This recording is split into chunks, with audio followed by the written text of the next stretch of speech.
Welcome to 5 Mantra career point. This is Alladi Enchayya, economy faculty.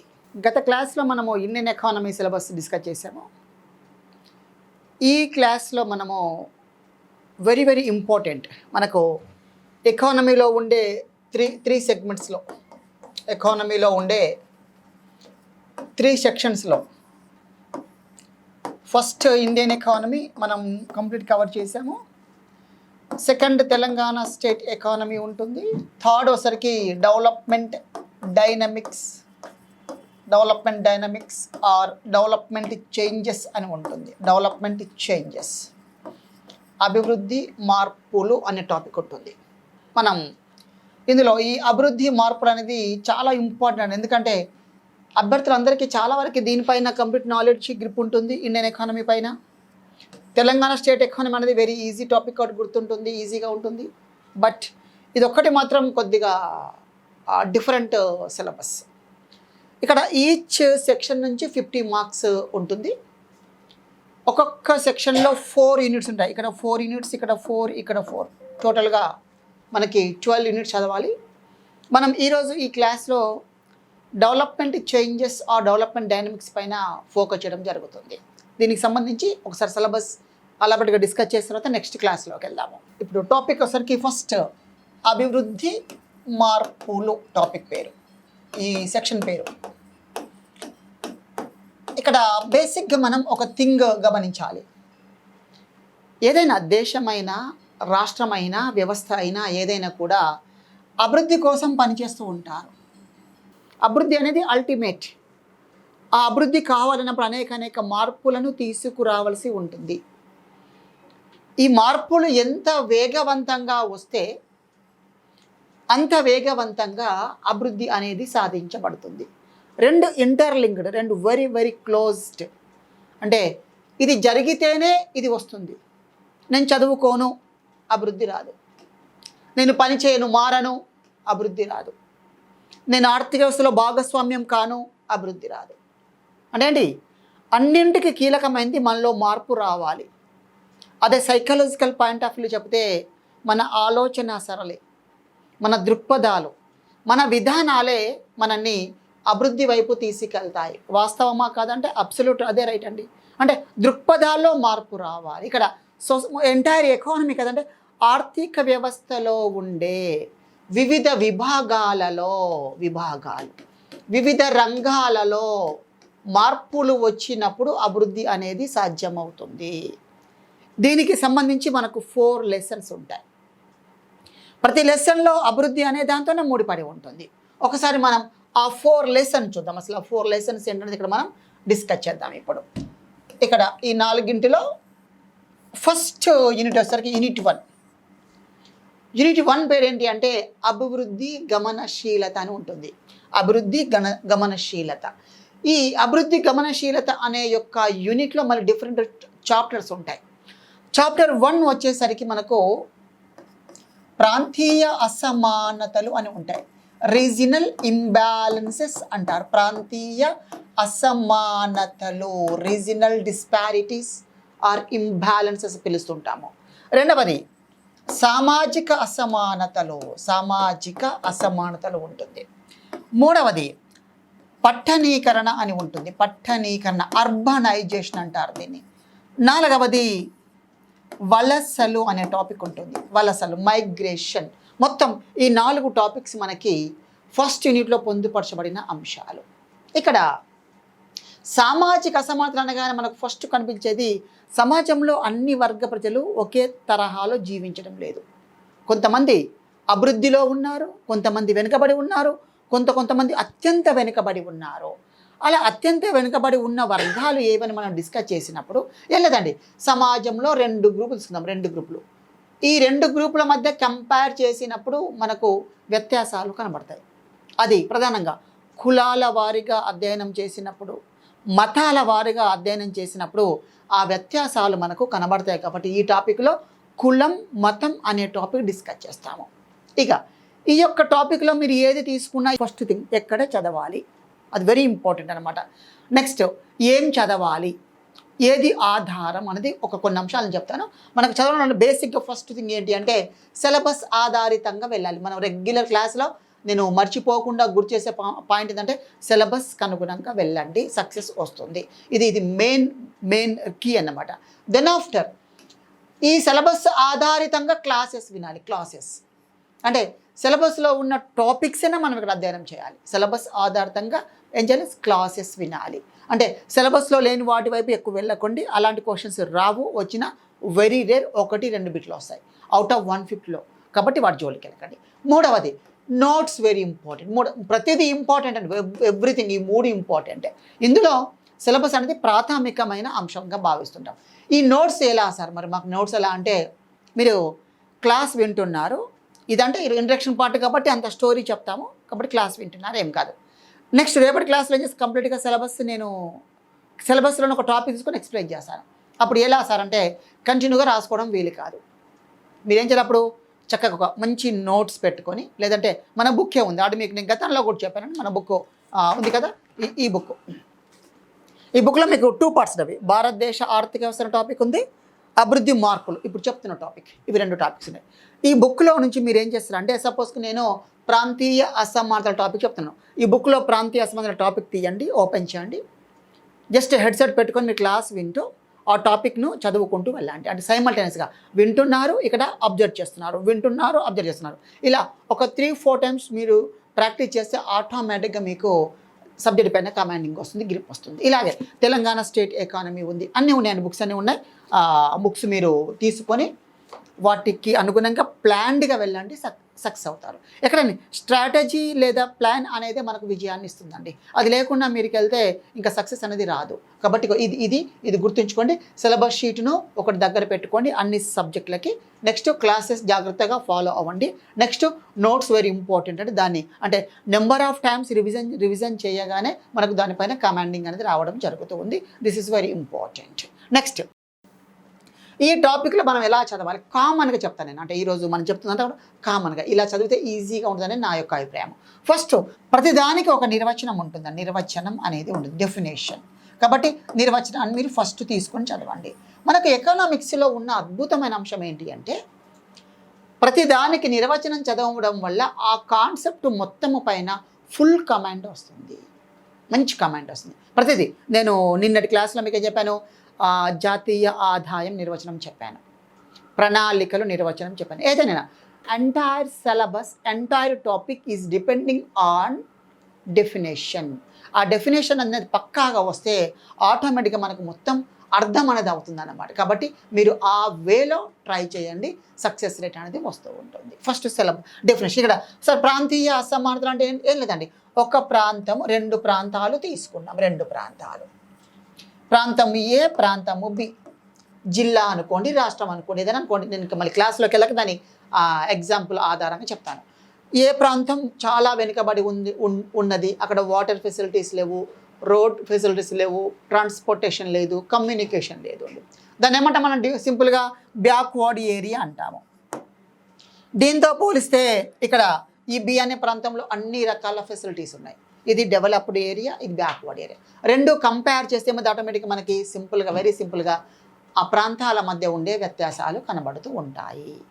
సొసైటీలో ఉన్నదా చెప్పండి, క్యాస్ట్ బేస్డ్గా చూస్తే వ్యత్యాసాలు కనబడుతూ ఉన్నాయి. క్యాస్ట్ బేస్డ్గా కానీ, రిలీజియన్ బేస్డ్గా కానీ, ఇలా అక్కడ ఉండే అంశాలు కంపేర్ చేస్తాం. ఇదంతా కూడా కంపారేటివ్ స్టడీ అని మనం చెప్పుకోవచ్చు ఒక విధంగా. ఈ 2 ఫస్ట్ది ప్రాంతీయ అసమానతలు, రెండవది సామాజిక అసమానతలు. నెక్స్ట్ మరి ఈ అన్ని టాపిక్ సంబంధించి నిర్వచనం చదివిన తర్వాత నెక్స్ట్ మనం చదవాల్సిన ప్రధానమైన అంశం ఏంటి అంటే కారణాలు ఏమిటి చదవాలి. కారణాలు ఎకనామిక్స్లో ఇవి చాలా సింపుల్ అన్నమాట. ప్రతిదానికి నిర్వచనము, దెన్ కారణాలు. ప్రాంతీయ అసమానతలు, వ్యత్యాసాలు ఎందుకు ఏర్పడినాయి, ఎందుకు ఏర్పడుతూ ఉన్నాయి, ఎందుకు కొనసాగుతూ ఉన్నాయి, కారణాలు ఏమిటి. నెక్స్ట్ సామాజిక వ్యత్యాసాలు ఏర్పడడానికి కారణాలు ఏమిటి, కాజెస్ అండ్ రీజన్స్. అండ్ మూడవది పట్టణీకరణ ఉంది కదా, పట్టణీకరణ ఏర్పడిన కారణాలు అవి. ఎందుకు పట్టణాలు ఎందుకు చాలా స్పీడ్గా డెవలప్మెంట్ అవుతుంది. ఎందుకు కొన్ని ప్రదేశాలు పట్టణీకరణ జరుగుతున్నాయి, ఎందుకు పట్టణాలుగా వెలసిల్లాయి, కారణాలు ఏంటి అంటే మనకి హిస్టారికల్గా కూడా మనం చూడవచ్చు. అంటే ఆ ప్రాంతంలో అది క్యాపిటల్ సిటీ అవ్వడం కావచ్చును, లేదా ఏదైనా దేవాలయాలు ఉండడం కావచ్చు, టూరిజం ప్లేస్ కావడం కావచ్చును, ఇలాంటివి వేగవంతంగా స్పీడ్ డెవలప్మెంట్ కావడం మనం గమనించవచ్చు. ఇలా కొన్ని టాపిక్స్లో దశలు ఉంటాయి. దశలు అంటే ప్రాంతీయ అసమానతల యొక్క వివిధ దశలు ఏమిటి అనేది మనం ఇక్కడ అధ్యయనం చేస్తాము. ఓకేనా? ఇలా ప్రతిదానికి సాధారణంగా నిర్వచనాలు, కారణాలు, దశలు అనేవి ఉంటాయి కామన్గా. దాంతోపాటుగా మరి ఈ సమస్యలను నిర్మూలించడానికి తీసుకోవలసిన చర్యలు ఏమిటి, మరి ప్రభుత్వం తీసుకున్న చర్యలు ఏమిటి, what are the measures or steps taken by the government to remove disparities in the country or in the state.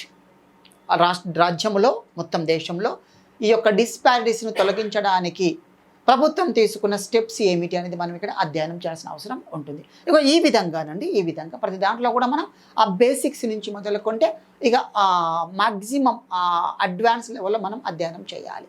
అంటే టెక్నికల్గా కూడా చదవాలి, ఎకనామిక్ బేస్డ్గా చదవాలి, ఫండమెంటల్ చదవాలి, డెఫినేషన్ చదవాలి. ఇగో ఈ విధంగా సపోజ్కి మనకి ఇక్కడ వలసలు అనే టాపిక్ ఉంది. వలసలు, మైగ్రేషన్ అంటారు.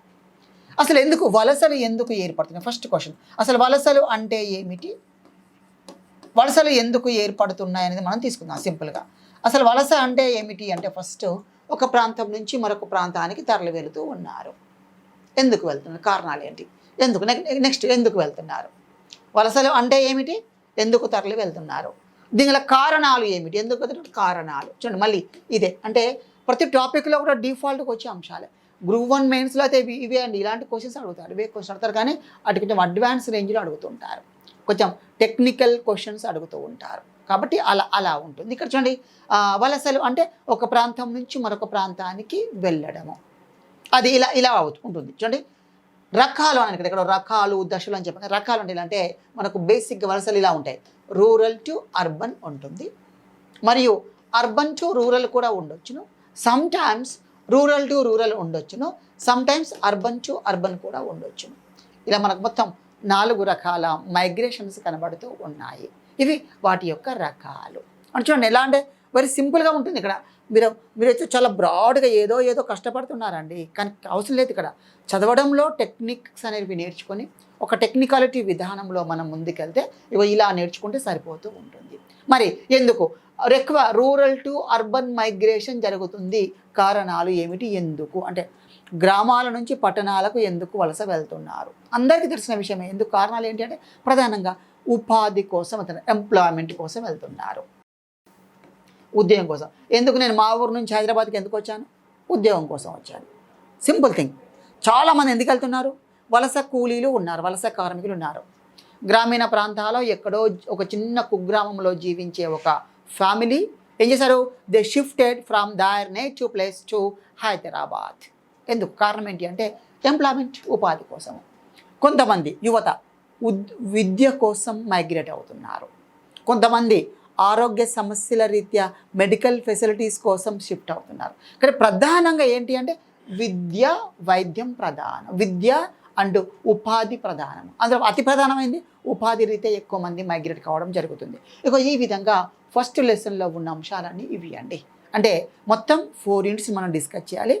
రీజనల్ డిస్పారిటీస్ ఒకటి, ప్రాంతీయ వ్యత్యాసాలు, సామాజిక వ్యత్యాసాలు, పట్టణీకరణ మరియు వలసలు అనే టాపిక్ని మనం డిస్కస్ చేయాలి. ఇక్కడ వలస అంటే ఏం లేదండి, ఒక ప్రాంతం నుంచి మరొక ప్రాంతానికి వెళ్తాడు. ఇది సపోజ్కి భారతదేశంలోనే ఒక ప్రాంతం నుంచి మరొక ప్రాంతానికి వెళ్తే వలస అంటారు, అంతర్గత వలస. ఈ భారతదేశంలో ఉన్న వ్యక్తి ఇతర దేశాలకు వెళ్తే బహిర్గత వలస అంటారు. అంటే ఇక్కడ సింపుల్ చూడండి, ఎంత సింపుల్ ఉంది, చాలా సింపుల్ ఉంటుందండి ఎకానమీ రియల్గా. కానీ అది మరి ఏదో అన్ఫార్చునేట్గా దాన్ని బాగా టఫ్ అని క్రియేట్ చేశారు. అంటే ఆ టెర్మినాలజీ కూడా కీలకం అండి. అంటే ఎకానమిస్ట్ చెప్తే బాగుంటుంది దాన్ని. దీని సపోజ్కి నేను నా క్వాలిఫికేషన్ మీ అందరికీ తెలిసే ఉంటుంది, MA economics, MPhil and PhD, set qualified, ఇలా బోల్డ్ ఉన్నాయి ఎకనామిక్స్లో. అంటే సుమారు నేను ఒక 10 సంవత్సరాలు ఎకానమీని చదువుతున్నాను, నా జీవితమే ఎకానమీ ఒక విధంగా. ఇప్పుడు నేను ఏదడిగిన ఎకానమీలో చాలా సునాయాసంగా సింపుల్గా ఈజీగా చెప్పేశాను. కారణం ఏంటి అంటే ఇక్కడ ఒకటే కారణం, అక్కడ దానిపైన ఫుల్ హోల్డింగ్ గ్రిప్ ఉందన్నమాట. రీసెర్చ్ స్కాలర్స్ కదా, మా పనే పరిశోధన అన్నమాట. సో ఈ విధంగా మీరు ఏంది మాలాగా మీరు ఇంట్రెస్ట్ పెట్టేసి ఆ విధానంలో టెక్నికల్ చదివితే మీకు సింపుల్గా మంచి స్కోరు పొందే అవకాశం ఉంటుంది. నెక్స్ట్ మనం సెకండ్ లెసన్కి వెళ్దామండి. సెకండ్ యూనిట్కి వెళ్దాం. యూనిట్ 2. ఇక్కడ యూనిట్ 2లో వచ్చేసరికి మనకు కనిపించే అంశం ఏమిటి అంటే యూనిట్ 2లో సెక్షన్ 3 యూనిట్ 2. దీన్ని మనం D&D అంటాము. డెవలప్మెంట్ అండ్ డిస్ప్లేస్మెంట్ అంటారు. అభివృద్ధి మరియు స్థానభ్రంశము అంటారు. దీన్ని మనం స్థానభ్రంశము లేదా స్థానచలనం అని పిలవచ్చును. స్థానచలనము మరియు స్థానభ్రంశము, డెవలప్మెంట్ అండ్ డిస్ప్లేస్మెంట్. ఇక్కడ డిస్ప్లేస్మెంట్ అంటే ఏంటి అంటే ఒక ప్రదేశం నుంచి మరొక ప్రదేశానికి ప్లేస్ మార్చడం జరుగుతుంది. జస్ట్ లైక్ మైగ్రేషన్ లాగా ఉంటుంది, కానీ కొద్దిగా టెక్నికల్ వేలో వేరుగా ఉంటుంది. మనం క్లాస్లో డిస్కస్ చేద్దాము. ఇక్కడ ఒక ప్రదేశం నుంచి మరొక ప్రదేశానికి దేనికోసం డెవలప్మెంట్ అనే దాన్ని ఆధారం చేసుకొని తరలి వెళుతూ ఉంటుంటారు. ఇక్కడ ఇలా సపోజ్కి ఏదో ఒక ప్రదేశంలో ఇరిగేషన్ ప్రాజెక్ట్ నిర్మాణం చేయాలి, ఇరిగేషన్ ప్రాజెక్ట్, లేదా ఒక సెజ్ ఏర్పాటు చేయాలి, స్పెషల్ ఎకానమిక్ జోన్ ఏర్పాటు చేయాలి, ఒక ఇండస్ట్రియల్ కారిడార్ ఏర్పాటు చేయాలి. ఇలాంటివి చేస్తున్నప్పుడు ఆ ప్రదేశంలో ఉండే ప్రజలంతా, జనాభా అంతా అక్కడి నుంచి డిస్ప్లేస్డ్ చేయబడతారు. అక్కడి నుంచి వేరే ప్రదేశానికి తరలించబడుతూ ఉంటారు. వారే displaced people or displaced people or category అని పిలుస్తూ ఉంటారు. వీరు ఈ ప్రదేశం నుంచి మరొక ప్రదేశానికి తరలించబడుతూ ఉంటారు. అది అండి స్థానచలనము లేదా స్థానభ్రంశం. ఇది ఎందుకోసం అంటే అభివృద్ధి కోసం. మళ్ళీ చూడండి మన టాపిక్ అండి, హెడింగ్ ఏంటి, అభివృద్ధి అని చెప్పదు, అభివృద్ధి మార్పులు అని చెప్పాం కదా. ఇక్కడ అదే అభివృద్ధి మరియు స్థానచలనం. అభివృద్ధి కోసం స్థానాన్ని మార్పు చెందడం జరుగుతూ ఉంటుంది. ఇందులో మనకు మొత్తం 3 లెసన్స్ ఉన్నాయి. ఒకటి స్థానచలనము లేదా స్థానభ్రంశము, రెండవది ల్యాండ్ అక్విజిషన్ పాలసీ, భూసేకరణ విధానము, మూడవది R&R పాలసీ అనేది ఉంటుంది. రీసెటిల్మెంట్ అండ్ రీహాబిలైటేషన్ పాలసీ అని ఉంటుంది. మొత్తం మనకి 3 లెసన్స్ ఇక్కడ కనబడుతూ ఉంటాయి. ఈ 3 లెసన్స్ కూడా దేనికి ఆధారము అంటే డిస్ప్లేస్మెంట్కి సంబంధించింది. ఇప్పుడు భారతదేశంలో అంటే జనరల్గా అభివృద్ధి చెందుతున్న దేశాలు, స్పెషల్గా భారతదేశంలో అయితే అభివృద్ధి కోసం అనేక చర్యలు తీసుకుంటున్నారు. ఒక మంచి ఎగ్జాంపుల్ అండి, ఒక సింపుల్ అండ్ మంచి ఈజీ ఎగ్జాంపుల్ అండి. అంటే ఒక ప్రాంతానికి రోడ్డు కావాలి, చిన్న రోడ్డు ఉంది, చిన్న రోడ్వే ఉంది. మరి ఈ చిన్న రోడ్వే అనేది ఆ విలేజ్ డెవలప్మెంట్ అవుతున్న కొద్దీ, ఆ టౌన్ డెవలప్మెంట్ అవుతున్న కొద్దీ ఆ చిన్న రోడ్ అనేది సరిపోతుంది. అప్పుడు ఏం చేస్తారు, రోడ్డు వైడనింగ్ చేస్తారు. రోడ్డు వైడనింగ్ ఇలా చేస్తారు. ఆల్రెడీ తెలుసు కదా మనందరికీ, ఇక్కడే ఇల్లు ఉంటాయి. ఈ ఇళ్ళ నుంచి ఇస్తారు, కూలగొడతారు అంతే. ఇంకా ఇళ్ళను కూలగొట్టేసి ఆ రోడ్డు వైడనింగ్ చేయడం జరుగుతుంది. అక్కడ ఏదైనా ప్లేస్ ఉన్నా ఆ ప్లేస్ని ప్రభుత్వం స్వాధీనం చేసుకొని రోడ్డు వైడనింగ్ చేస్తూ ఉంటారు. అందరికి తెలిసిందే. అలా చేస్తే మంచిదా కాదంటే చాలా మంచిది. రోడ్డు వైడనింగ్ కావడం వల్ల ట్రాన్స్పోర్టేషన్ ఫెసిలిటీస్ పెరుగుతాయి, ఆటోమేటిక్గా అభివృద్ధి చాలా వేగవంతం అవుతుంది. కానీ పాపం ఈ ఇల్లున్న వాడి పరిస్థితి ఏంటిది, మనకు బాగానే ఉంది, ఒకరికి బాగా కనిపిస్తుంది, ఇంకొకరికి చాలా బాధాకరంగా కనిపిస్తుంది. మనం డెవలప్మెంట్ చూసినప్పుడు ఆహా అద్భుతం, చాలా బాగుంది, అందమైన మహానగరం అంటాం. బాధపడే వాళ్ళు ఉన్నారు అక్కడ. వారి పాయింట్ ఆఫ్ వ్యూలో వారు ప్లేస్ ఇవ్వడానికి ఇష్టపడారు. అలాంటప్పుడు వీరిని మరొక ప్రాంతానికి తరలిస్తుంటారు. అక్కడ వీరికి కావలసిన అన్ని రకాలైన ఫెసిలిటీస్ కల్పిస్తూ ఉంటారు. దాన్నే మనం R&R పాలసీ అంటారు. రీసెటిల్మెంట్ అండ్ రీహాబిలైటేషన్ పాలసీ అంటారు. పాపం ఇక్కడ మీరు ఏదైతే కోల్పోయారో అలాంటివన్నీ వారికి అక్కడ కల్పించాలి. మొత్తం ఒక గ్రామం మొత్తం తరలి వెళ్ళింది అనుకోండి, అప్పుడు మాత్రం ఎక్కువ చర్య తీసుకుంటారు. ఇక్కడ కాంపన్సేషన్, నష్టపరిహారం చెల్లిస్తూ ఉంటారు. అదే ఒక ఇరిగేషన్ ప్రాజెక్ట్ ఉందనుకోండి, అప్పుడు మొత్తం ఇక్కడ సపోజ్ ఇరిగేషన్ ప్రాజెక్ట్ నిర్మాణం చేస్తే ఇక్కడ ఉన్న అందరిని తరలించాలి, వేరే ప్రాంతానికి గుర్తించి ఆ ప్రాంతానికి తరలించి ఇక్కడ వారికి కావాల్సిన అన్ని రకాలైన ఫెసిలిటీస్ ప్రొవైడ్ చేయడం జరుగుతూ ఉంటుంది. ఇది అండి స్టోరీ. మరి ఇలా సేకరించే ఈ విధానాన్ని ల్యాండ్ యాక్విజిషన్ పాలసీ అంటారు, భూసేకరణ విధానం అంటారు. ఇక్కడ భూసేకరణ వేరు, భూ సమీకరణ వేరు, చిన్న పదాల్లో తేడా అండి. భూసేకరణ, భూ సమీకరణ అని ఉంటుంది. భూ సమీకరణ అంటే దీని ఇంగ్లీష్లో ల్యాండ్ పూలింగ్ అంటారు.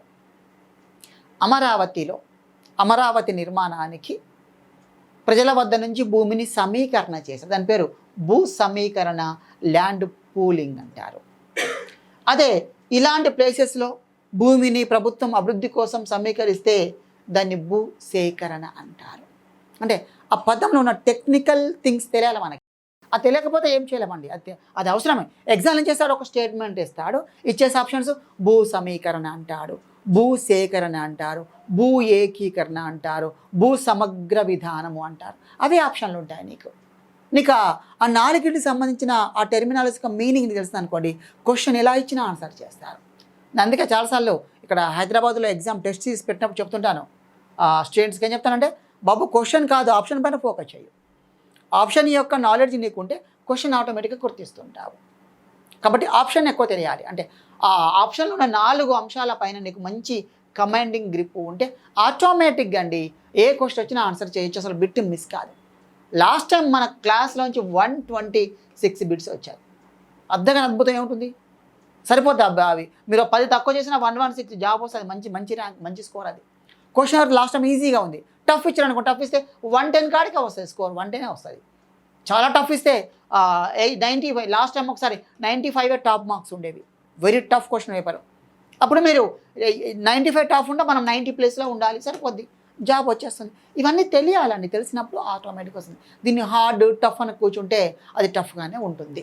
ఓకే, ఇగో ఇది సెకండ్ అండి. ఇందులో మొత్తం 3: 1 స్థానభ్రంశము, స్థానచలనము; 2 భూసేకరణ విధానము; 3 రీహాబిలైటేషన్ and resettlement policy.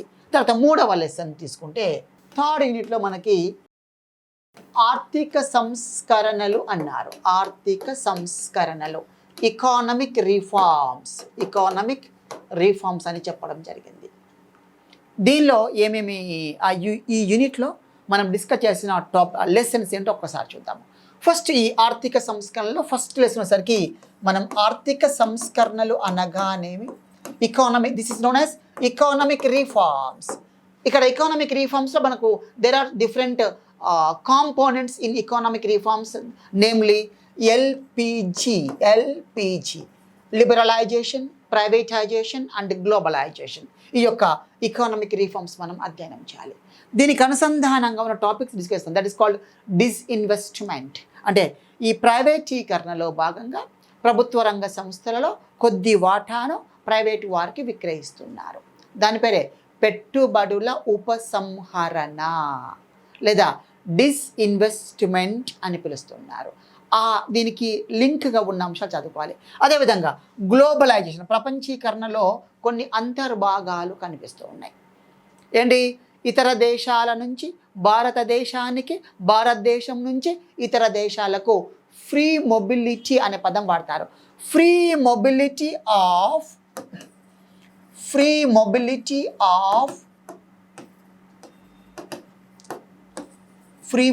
Of factors అని పిలుస్తున్నారు. ఇక్కడ factors or goods and services అంటున్నారు, ఆర్ ఇన్వెస్ట్మెంట్ అంటున్నారు, ఆర్ టెక్నాలజీ అంటున్నారు.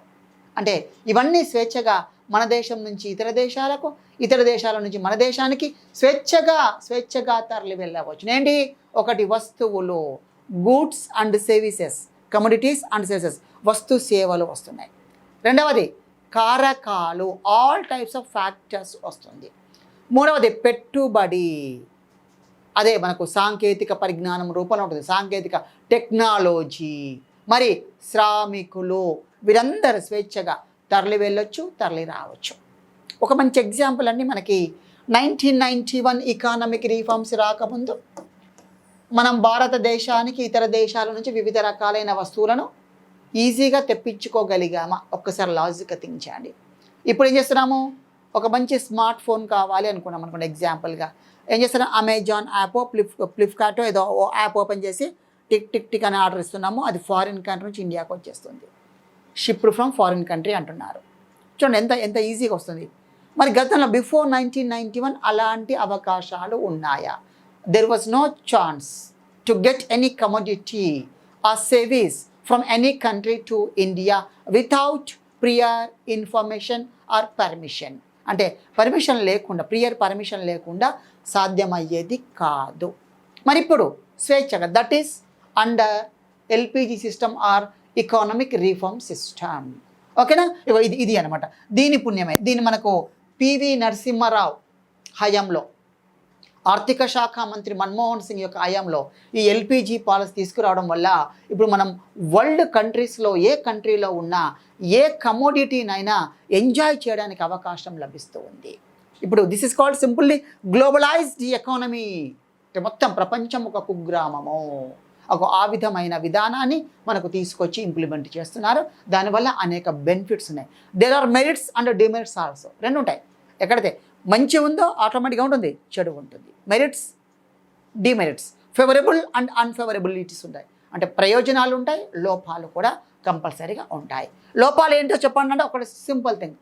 ఫారిన్ కంట్రీలో తయారు చేసిన వస్తువులు చాలా బల్కీగా చేస్తారు కాబట్టి వాళ్ళకు కాస్ట్ ఆఫ్ ప్రొడక్షన్ తక్కువగా ఉండడము, టెక్నాలజీ వారికి ఎక్కువ ఉంది కాబట్టి వస్తువు యొక్క ఉత్పత్తి ధర తక్కువగా ఉండడం వల్ల ఆ వస్తువులు మన దేశంలో తక్కువ ధరకి లభిస్తాయి. అంటే వారు మన దేశానికి ఏం చేస్తారు, ఎక్స్పోర్ట్ చేస్తారు, మనం వాటిని ఇంపోర్ట్ చేసుకుంటాం కాబట్టి వాటి యొక్క ప్రైస్ చాలా తక్కువ ఉంటుంది. మరి అలాంటప్పుడు మన దేశంలోని వస్తువులు కొంటామంటే కొనడం మానేస్తాం. ఇలా దేశీయ పరిశ్రమలకు తీవ్రమైన నష్టం కలిగే అవకాశం ఉంది. రెండు ఉంటాయి, బెనిఫిట్స్, మెరిట్స్, డిమెరిట్స్. మరి అలాంటి వస్తువులు చౌక ధరకి దొరకడం వలన, చీప్గా దొరకడం వల్ల ప్రతి వ్యక్తి ఎంజాయ్ చేయగలడు, ప్రతి వ్యక్తి ఆ వస్తువును పొందడానికి అవకాశం ఉంటుంది. అంటే చూడండి, ప్రజలందరికీ, ఈవెన్ పేదవారికి కూడా ఒక వస్తువు చౌకకి తక్కువ ధరకు పొందినట్లయితే చాలా సాటిస్ఫాక్షన్ ఉంటుంది, హ్యాపీనెస్ ఉంటుందా లేదంటే చూడండి ఇక్కడ ఒక యాంగిల్లో ఉన్న లాభం, మరొక యాంగిల్లో నష్టం మనకు కనిపిస్తూ ఉంటుంది. ఇవన్నీ మనం డిస్కస్ చేయాలండి. ఎల్పిజి సిస్టమ్ మొత్తం డిస్కస్ చేయాలి ఈ లెసన్లో. నెక్స్ట్ ఆర్థిక సంస్కరణలు అని, ఎకానమిక్ రిఫార్మ్స్ అని వృద్ధి అన్నారు. వృద్ధి అంటే ఆర్థిక సంస్కరణల వల్ల సాధించబడిన గ్రోత్ ఏ విధంగా ఉంది అనేది ఇక్కడ కాన్సెప్ట్. అంటే ఆర్థిక సంస్కరణలు తీసుకురావడం వల్ల ఏం జరిగింది, రియల్గా వృద్ధి జరిగిందా లేదా, వృద్ధిని తగ్గింపు చేయడం జరిగిందా అనేది కూడా మనం ఇక్కడ చూడడం జరుగుతుంది. రెండు ఉంటాయి.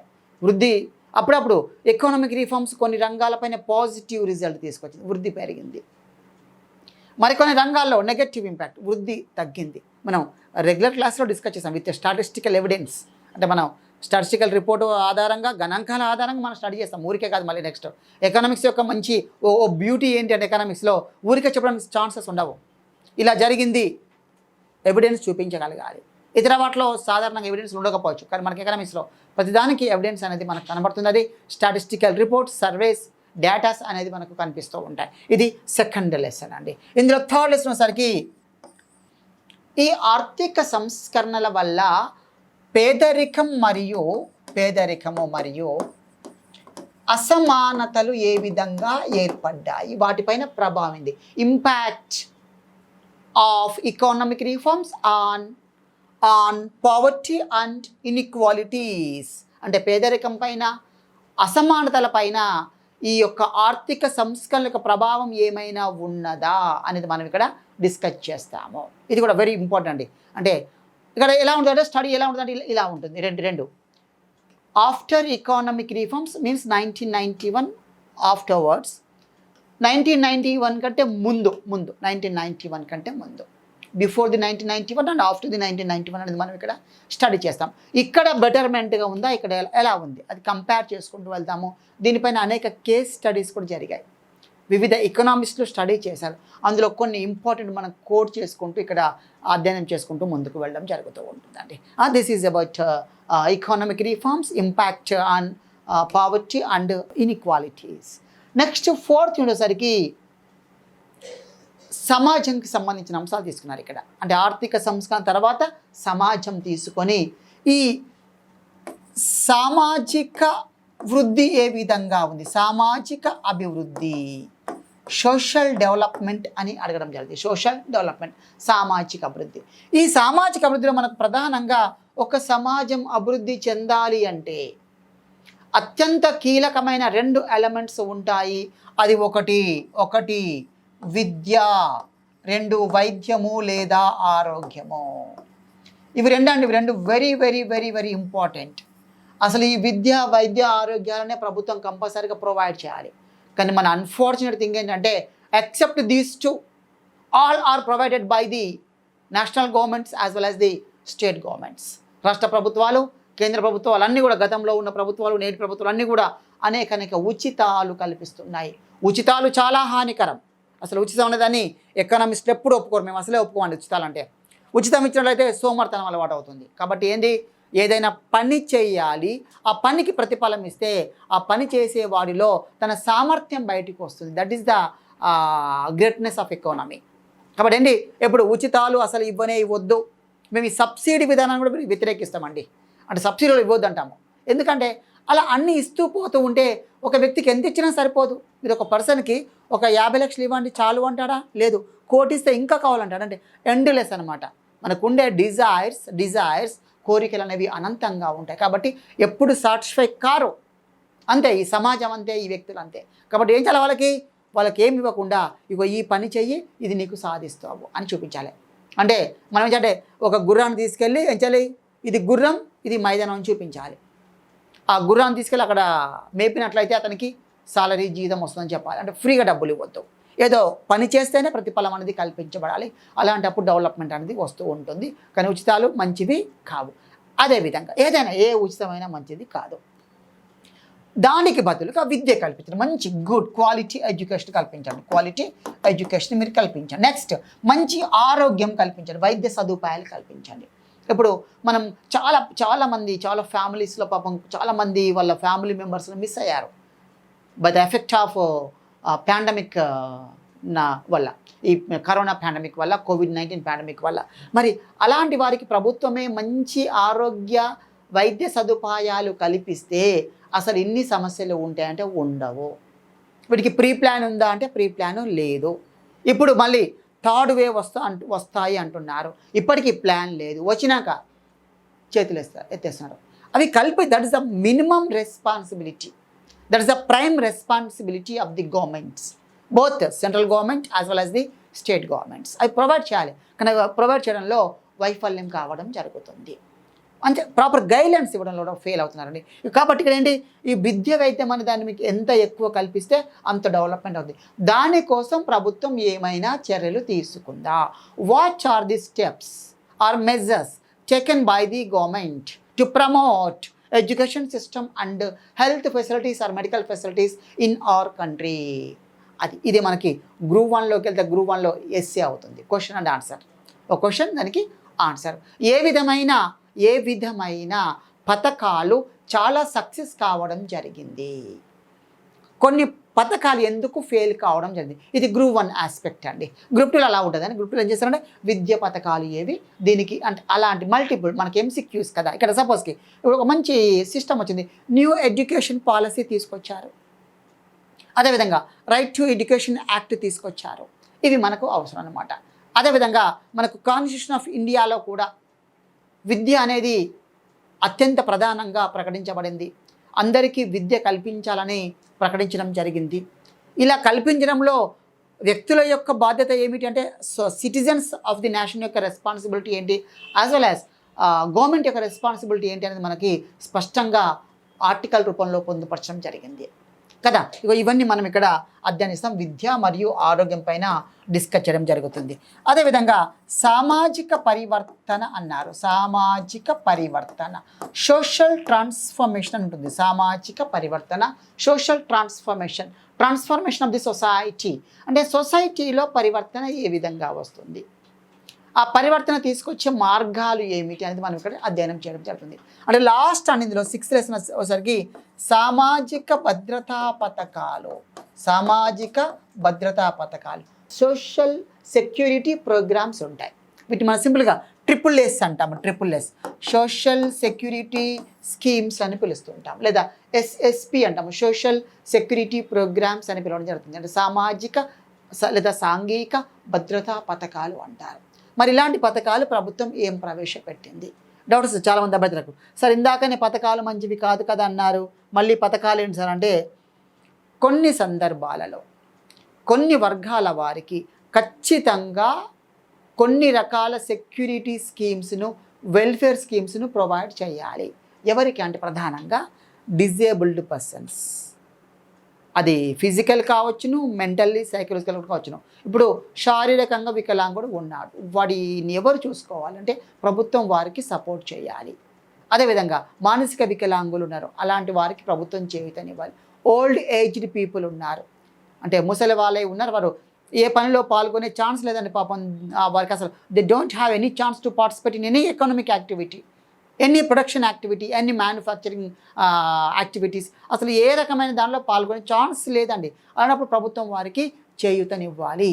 అలాంటి పథకాలు చాలా ఉన్నాయి, చాలా చాలా పథకాలు ఉన్నవి. ఆ పథకాలను మనం డిస్కస్. అదేవిధంగా కొంతమందికి పెన్షన్ ఇస్తున్నారు, పెన్షన్స్ కూడా ఇస్తున్నారు, డిఫరెంట్ టైప్స్ ఆఫ్ పెన్షన్స్ ఇస్తున్నారు.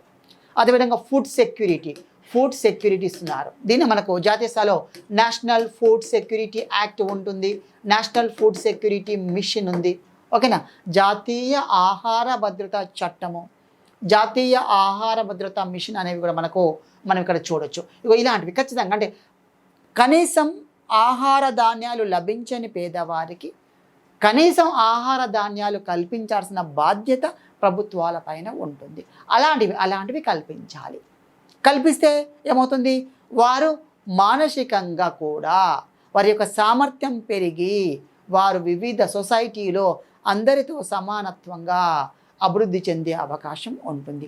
అలాంటి వాళ్ళని ఐడెంటిఫై చేసి అలాంటి వారికి పథకాలను అందించడం జరుగుతుంది. దీనివల్ల సామాజిక అభివృద్ధి, ఎంటైర్ సొసైటీ అంతా కూడా అభివృద్ధి అయ్యే అవకాశం చాలా ఎక్కువగా ఉంటుంది. This is lost lesson in third unit అండి. అండ్ లాస్ట్ అండి ఫోర్త్ యూనిట్. మనకు ఉన్నవే మొత్తం 4 యూనిట్స్ అండి. ఈ 4 యూనిట్స్లో ఫోర్త్ వన్ వచ్చేసరికి కొనసాగించగలిగే అభివృద్ధి. దీన్నే మనం సుస్థిర అభివృద్ధి అంటారు. సుస్థిర అభివృద్ధి, ఇంగ్లీష్లో సస్టైనబుల్ డెవలప్మెంట్ అని పిలుస్తుంటారు. Sustainable development. ఇవి టాపిక్స్ అండి. ఇది మనకు లాస్ట్ లెసన్ అండి. దీంతో పాటుగా మనము యాక్చువల్గా ఇన్క్లూజివ్ గ్రోత్ కూడా చదువుకుంటాము. ఇన్క్లూజివ్ గ్రోత్ అంటే సమ్మిళిత వృద్ధి అని ఉంటుంది. సమ్మిళిత వృద్ధి, ఇన్క్లూజివ్ గ్రోత్ అనే టాపిక్ కూడా మనకి ఉంటుంది అండి ఒకటి. ఇది యాక్చువల్గా మనకి ఇండియన్ ఎకానమీలో కవర్ చేస్తాము. ఇన్క్లూజివ్ గ్రోత్, సమ్మిళిత వృద్ధి, కొనసాగించగలిగే అభివృద్ధి, ఆర్థిక వృద్ధి, ఆర్థిక అభివృద్ధి, ఆధునిక వృద్ధి అనేవి ఇలా అనేక రకాల different types of growth and developments మనకి ఉంటాయి. అవన్నీ మనం ఫస్ట్ బేసిక్గా డిస్కస్ చేయాలి. చేస్తూ ఈ కొనసాగించగలిగే అభివృద్ధి యొక్క ప్రాథమిక ఉద్దేశం ఏమిటి అంటే పర్యావరణాన్ని కాపాడము. ఈకో ఫ్రెండ్లీ అంటారు మనం ఇక్కడ. పర్యావరణాన్ని కాపాడుకుంటూ ఆర్థిక వ్యవస్థను అభివృద్ధి చెందేలాగా ప్రయత్నం చేయడము. అంటే ఈ తరం వారే కాదు, భవిష్యత్ తరాల వారికి కూడా మంచి వాతావరణాన్ని, మంచి పర్యావరణాన్ని అందించడమే ఇక్కడ సస్టైనబుల్ డెవలప్మెంట్ గోల్స్గా మనం ప్రకటించడం జరుగుతుంది. అంటే పర్యావరణ సహితమైన అభివృద్ధిని సాధించడమే కొనసాగించగలిగే అభివృద్ధి లేదా సుస్థిర అభివృద్ధి లేదా సస్టైనబుల్ డెవలప్మెంట్ అని పిలవడం జరుగుతూ ఉంటుంది. మరి నెక్స్ట్, ఈ కొనసాగించగలిగే అభివృద్ధిని ఎలా లెక్కిస్తారు, ఎలా కొలుస్తారు, కొలిచే కొలమానాలు ఏమిటి, ఇది కొలిచే కొలమానాలు ఏమిటి అధ్యయనం చేయాలి. నిర్వచనాలు మరి ఇది. దీంతో పాటుగా మరి సుస్థిర అభివృద్ధి అంటే ఏంటి, మనకి పర్యావరణ సంబంధం కాబట్టి పర్యావరణ అంశాలతో ముడిపడి ఉన్న ఆర్థిక వ్యవస్థను అధ్యయనం చేయాలి. దీన్నే మనం ఎకనామిక్స్లో ఎన్విరాన్మెంటల్ ఎకనామిక్స్ అంటారు. ఎన్విరాన్మెంటల్ ఎకనామిక్స్, పర్యావరణ ఆర్థిక వ్యవస్థ, ఆర్థిక శాస్త్రం అని మాకు పీజీలో ఒక పేపర్ మొత్తం ఉంటుంది. పర్యావరణ ఆర్థిక వ్యవస్థ అని. ఆ పర్యావరణ ఆర్థిక వ్యవస్థకు సంబంధించిన అంశాలను క్రోడీకరించుకొని కనెక్ట్ చేసుకుంటూ ఈ యొక్క లెసన్ మనం చదువుతూ ఉండాలి. దీంతో పాటుగా అంటే ఈ యొక్క కొనసాగే సస్టైనబుల్ డెవలప్మెంట్ గోల్స్ కంటే ముందు ఏమొచ్చిందంటే ముందు MDGs వచ్చాయి. మిలీనియం డెవలప్మెంట్ గోల్స్ అని 2000 నుంచి మొదలుకుంటే 2015 వరకు అమలు చేశారు. ఇక్కడ 8 డిఫరెంట్ గోల్స్ను ఇంప్లిమెంట్ చేశారు. 2015లో ఎండిజీస్ అయిపోయిన తర్వాత ఎస్డిజీ స్టార్ట్ చేశారు. 2015 నుంచి 2030 వరకు 2015 నుంచి 30 వరకు 17 లక్ష్యాలు, 17 గోల్స్, 17 గోల్స్ అండ్ 169 టార్గెట్స్తో సస్టైనబుల్ డెవలప్మెంట్ గోల్స్ను ప్రపంచవ్యాప్తంగా రూపొందించి అన్ని దేశాలు ఇంప్లిమెంట్ చేసే విధానంగా ఈ యొక్క విధానం తీసుకొచ్చారు. అదే ఎస్డిజీస్ అంటారు. దీనికి సంబంధించిన గణాంకాలు, ఈ 17 గోల్స్ సంబంధించిన గణాంకాలు ప్రపంచవ్యాప్తంగా రూపొందించబడతాయి. ఇండియాలో రూపొందిస్తారు. ఇండియాలో మనకు నీతి ఆయోగ్ రూపొందిస్తుంది. నీతి ఆయోగ్ రూపొందిస్తుంది. రీసెంట్లీ అండి, కొత్తగా నూతనంగా వెరీ రీసెంట్లీ మనకు నీతి ఆయోగ్ కూడా ఈ గోల్స్కు సంబంధించి రిపోర్ట్ రిలీజ్ చేయడం జరిగింది. ఇండియా ఇండెక్స్ అనే పేరుతో, ఎస్డిజి ఇండియా ఇండెక్స్ అనే పేరుతో మనకు ఈ యొక్క రిపోర్టు నీతి ఆయోగ్ రిలీజ్ చేసింది. ఆ నీతి ఆయోగ్ రిలీజ్ చేసిన నివేదికలో వివిధ రాష్ట్రాల యొక్క స్టేటస్ ఏ విధంగా ఉంది, మన రాష్ట్రము తెలంగాణ రాష్ట్రం యొక్క స్టేటస్ ఎలా ఉంది, ఏ గోల్లో మన రాష్ట్రం యొక్క ర్యాంక్ ఎంత, మొత్తం 16 గోల్స్కి ర్యాంకులు ప్రకటించారండి.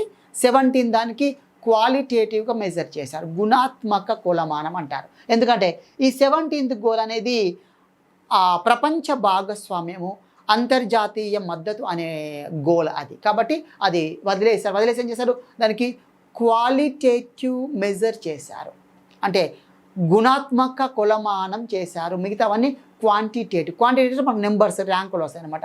ఇగో ఈ ర్యాంకులు మనం చదువుకుంటూ వెళ్దాం. అదేవిధంగా ఈ సస్టైనబుల్ డెవలప్మెంట్ గోల్స్కి సంబంధించి అండ్ ఇన్క్లూజివ్ గ్రోత్కు సంబంధించిన వివిధ సూచికలను మనం అధ్యయనం చేయాలి.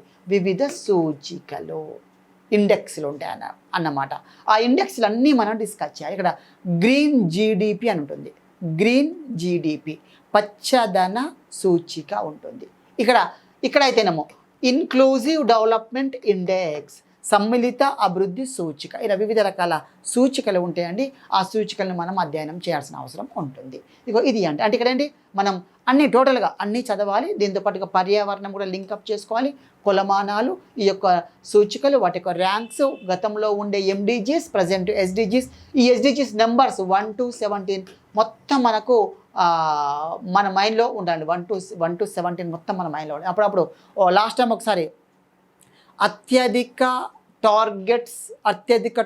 గోల్స్ ఏ అంశానికి సంబంధించినవాడు, పర్యావరణానికి సంబంధించినవి.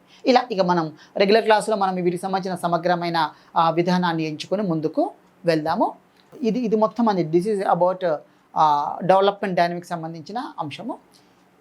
దీనికి సంబంధించి ఇందాక చెప్పాను మీకు, అంటే ప్రిపరేషన్ ఎలా చేయాలి అనేది కూడా మనం ఒకసారి అధ్యయనం చేయాలండి. ఎందుకంటే ప్రిపరేషన్ అయితే చాలా కీలకం కదా. ఎందుకంటే ఎంత చదివాము, ఏం చేసాం కాదు, అల్టిమేట్ జాబ్ వచ్చిందా లేదా అనేది చూస్తారు. చాలామంది సార్ ఎన్ని గంటలు చదవాలి, ఎలా ఇవన్నీ నథింగ్ అండి.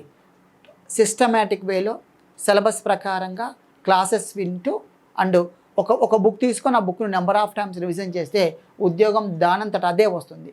మీరు పరిగెట్టాల్సిన అవసరం కూడా నాకు తెలిసి ఉండదు. దాంట్లో అదే ఆటోమేటిక్గా మనకి జాబ్ అనేది రావడము జరుగుతూ ఉంటుంది. కాకపోతే ఒక ప్రాపర్ వేలో వెళ్ళాలి.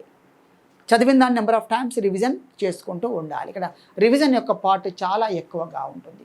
సో అవి కీలకమైన అంశాలు అన్నమాట. అంటే వినడం ఎంత కీలకమో వినేదాన్ని ఇంప్లిమెంట్ చేయాలి కదా, అవి అంతే కీలకంగా పనిచేస్తూ ఉంటాయి. తర్వాత ప్రాక్టీస్ సెషన్ కూడా చాలా ఇంపార్టెంట్. ప్రాక్టీస్ మనకి ఎట్లా ఉంటుంది అంటే నెంబర్ ఆఫ్ ప్రాక్టీస్ కూడా చేస్తూ ఉండాలి. అంటే క్వశ్చన్ చూసుకొని ఆ క్వశ్చన్కి అనుగుణంగా ఎక్కువ ప్రాక్టీస్ చేసినప్పుడు ఎగ్జామ్లో కన్ఫ్యూజ్ కాము. ఈ ప్రాక్టీస్ వల్ల వచ్చే బెనిఫిట్ అంటే మనకుండే కన్ఫ్యూజన్ తగ్గిస్తుంది. ఇప్పుడు సపోజ్కి మీరు ఇంటి దగ్గరే కూర్చొని డిఫరెంట్ క్వశ్చన్స్ ప్రాక్టీస్ చేసినప్పుడు ఆటోమేటిక్గా మీ డౌట్స్ ఇక్కడే క్లారిఫై అవుతాయి. కానీ అన్ఫార్చునేట్ థింగ్ ఏంటంటే మనం ఎగ్జామ్ హాల్లోకి వెళ్ళి ప్రాక్టీస్ చేస్తున్నాము. ప్రాక్టీస్ ఎక్కడ చేయాలి, మనం ఇంట్లో కానీ క్లాస్లో కానీ ఎక్కడో దగ్గర చేయాలి. మనం నేరుగా వెళ్ళి ఎగ్జామినేషన్లో ప్రాక్టీస్ చేస్తున్నాం. అది ప్రాక్టీస్ అవుతుంది నీకు అంతే, కానీ జాబ్ రావట్లేదు. కానీ అలా కాదు, మనం ప్రాక్టీస్ చేయాలి. మళ్ళీ చాలామంది సార్ ప్రాక్టీస్కి బుక్స్ ఏంటి అని అంటున్నారు. ప్రాక్టీస్కి బుక్స్ ఏం లేదండి. మన అల్లాడి పబ్లికేషన్లోనే మీకు బోల్డ్ బుక్స్ ఉన్నాయి. ఒకసారి మీరు చూడండి, అల్లాడి పబ్లికేషన్ అని మీరు సింపుల్గా వెబ్సైట్లో కొట్టండి, అల్లాడి పబ్లికేషన్ ఒకసారి వెబ్సైట్లో కొట్టండి, లేదా నా పేరు కొట్టండి, అల్లాడి ఎంజాయ్ అని కొట్టండి, లేదా అల్లాడి పబ్లికేషన్ అని కొట్టండి, అల్లాడి ఎంజాయ్ ఎకానమీ క్లాస్ అని కొట్టండి, ఏదో ఒకటి అల్లాడి అనే పేరుతో నా పేరుతో కొట్టండి. మీకు నెంబర్ ఆఫ్ బుక్స్ వస్తుంటాయి. మీకు అమెజాన్లో, ఫ్లిప్కార్ట్లో, షాపీ యార్డ్లో, ఇంకా అన్ని ఆన్లైన్ ప్లాట్ఫామ్స్ అన్నింటిలో నేరుగా మన పబ్లికేషన్ నుంచి కూడా మీకు బుక్స్ కావాలంటే ఈ ప్రాక్టీస్ బిట్స్ కానీ, ఇండియన్ ఎకానమీ, డెవలప్మెంట్ ఎకానమీ, లేదా తెలంగాణ ఎకానమీ ఏదైనా కూడా నేరుగా అందుబాటులోకి ఉంటున్నాయి. మీకు లాస్ట్ టైం నేను ఫోన్ నెంబర్ ఇచ్చాను, ఇది మన ఫోన్ నెంబర్ అండి, 9014640879. ఈ నెంబర్కి మీకు కాల్ చేస్తే మీకు ఇన్ఫర్మేషన్ మొత్తం ఇస్తారు, ఏమేమి బుక్స్ ఉన్నాయి ఏంటి అనేది. ఇలా బుక్స్ పెట్టుకొని ప్రాక్టీస్ నెంబర్ ఆఫ్ టైం చేయండి. ఇలా చేయడం వల్ల ఏమవుతుందంటే క్వశ్చన్స్ వచ్చేస్తాయి, ప్రాక్టీస్ వచ్చేస్తుంది, అకార్డింగ్ టు సిలబస్ వెళ్దాం కూడా సిలబస్ వచ్చేస్తుంది, ఇంకా అన్నీ ఆటోమేటిక్గా మీ చేతకు వచ్చినాక ఇంకా ఆటోమేటిక్గా జాబ్ వచ్చేస్తుంది. ఇంకా అక్కడ మనకు సెకండ్ థాట్ అనేది ఉండద్దు. ఇగో ఇవి విజయానికి కొన్ని మార్గాలు అనమాట. నేను గతంలో చాలా వీడియోస్లో మీకు చెప్పాను ఎలా ప్రిపేర్ కావాలి, ఎక్కడ ఫోకస్ చేయాలనేది. మనం క్లాస్ చెప్తున్నప్పుడు ఎక్కడెక్కడ క్వశ్చన్స్ వస్తాయని నేను మీకు చెప్తాను. అంటే అక్కడ కోడ్ చేస్తాను, ఇక్కడ ఈ క్వశ్చన్ గతంలో వచ్చింది, ఇలా రావచ్చు, ఇలా వచ్చే అవకాశం ఉంది, జస్ట్ అసెస్మెంట్ చేసుకుంటూ వెళ్ళమేనండి. నేను చాలామంది క్లాసులో ఏం చెప్తానంటే కనీసం ఒక 5000 బిట్స్ ప్రాక్టీస్ చేయమంటాను, 5000 బిట్స్.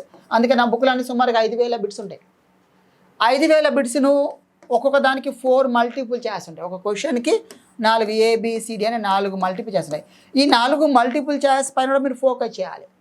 ఒక క్వశ్చన్ ఇస్తే ఈ క్వశ్చన్కి రైట్ ఆన్సర్ ఏంటి, రాంగ్ ఆన్సర్ ఏంటి, ఎందుకు రాంగ్, ఎందుకు రైట్ అనేది ఈ 4 ప్రాక్టీస్ చేస్తే 5000 4 అంటే ఎంత అవుతాయి, 20,000. 20,000 బిట్లు మీరు ప్రాక్టీస్ చేస్తారండి.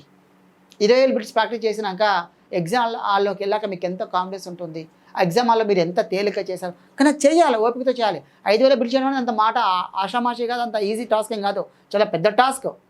రోజు 100 బిట్లు ప్రాక్టీస్ చేయడం కూడా చాలా కష్టమే. స్టార్టింగ్లో రోజుకి ఒక పేపర్ చేయడం కూడా చాలా కష్టం అండి ఒక రోజుకి.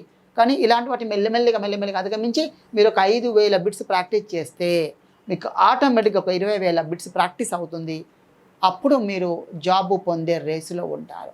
ఇవన్నీ మార్గాలు మీరు ఫాలో అవుతూ ఉండాలి. Okay, thank you very much for watching this video. మీరు రెగ్యులర్గా వాచ్ చేస్తూ ఉండండి, అదేవిధంగా మీ ఫ్రెండ్స్ కూడా ఇన్ఫార్మ్ చేస్తూ ఉండండి. ఇదొక బృహత్తర కార్యక్రమం మనకు డాక్టర్ రియాజ్ సార్ ఆధ్వర్యంలో నిర్వహించబడుతూ ఉంది. ఈ యొక్క మంచి అవకాశాన్ని మీరందరూ ఉపయోగించుకుంటూ మీ ఫ్రెండ్స్కి చేరవేయండి. I wish you all the best.